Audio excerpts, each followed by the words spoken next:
Spectrum. This is the ultimate $7,500 RGB Threadripper build. This badass PC will primarily be used for productivity like video editing on this channel, but it's also pretty beastly at gaming. So for the case, I went with Corsair's 570X, which is one of the best looking tempered glass cases that I have seen. It comes with 3 SP120 RGB fans inside of it, but I ditched those in favor of Corsair's new LL120 RGB fans, and boy was that a great decision. As for specs, I went with Gigabyte's X399 AORUS Gaming 7 motherboard, which is a great fit for the 1950X Threadripper 16-core processor we have seated inside of it. The board packs a ton of RGB lighting zones and looks absolutely stunning. And speaking of RGB, I went with a 3000 MHz 128GB kit of Corsair Vengeance RGB RAM to complement the motherboard. As far as the power supply goes, I chose Corsair's HX1200, and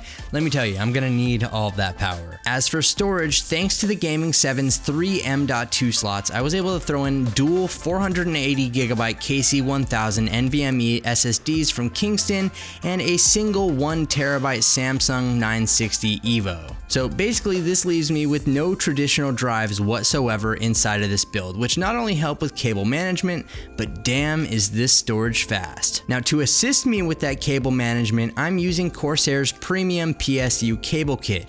And let me tell you, this is not an easy case to cable manage, but I am very proud of what I have accomplished here. I also threw in 2 NVIDIA 1080 Ti's and SLI for maximum performance, and have a very nice RGB bridge from ASUS connecting the two. And to top it all off, I decided to liquid cool the entire build. I pieced together my custom loop from XSPC, including the D5 pump and res combo, dual Razer RGB GTX 1080 Ti full cover water blocks, and the XSPC Raystorm Neo RGB water block for Threadripper. I used an XSPC 360 radiator in the front of the case, and actually had to seek out a very slim radiator for the top, as even all the low profile ones from XSPC wouldn't fit. But thankfully, the Black Ice Nemesis 240 GTS is 29.6mm thick, and even that was almost too thick, but luckily everything fit as planned.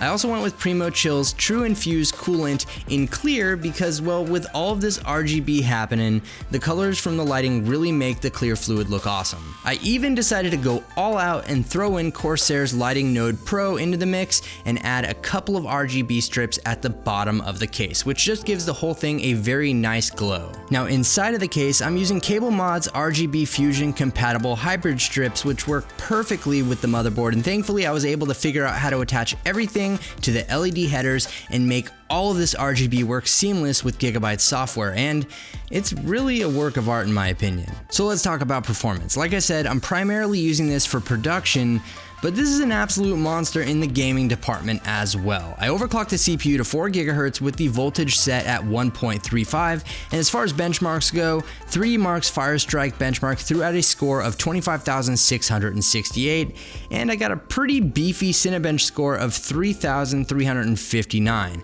Now as for Geekbench, we have a single core score of 4,566 and a multi-core score of 32,205. In the gaming department, I tested everything on ultra settings at 4K resolution, and with Rise of the Tomb Raider, I saw between 110 to 120 frames per second, while Call of Duty Infinite Warfare spit out around 100 frames per second, and finally, GTA 5 held strong at 110 frames per second. So as you can see, this thing is no joke. Now as for video editing, well, the rig is buttery smooth. 0 frame dropping or lag in Adobe Premiere, and let me tell you, this thing exports like a boss, rendering a full 3-minute video in around 2 minutes. And overall, I am very pleased with the results here, and this is going to be a very future-proof system. So I'm very happy with how this build turned out, and it's definitely my favorite PC build to date. And if you'd like to see some behind the scenes footage from this video, I'll be sure to link my buddy Jacob's video in the description, where he documents a lot of the process that wasn't shown here.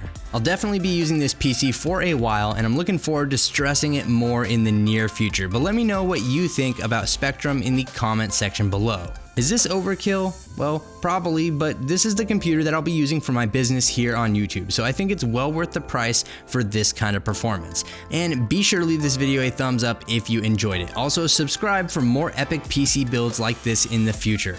Thanks again for watching, everyone. This is Dom, and I'll catch you in the next video.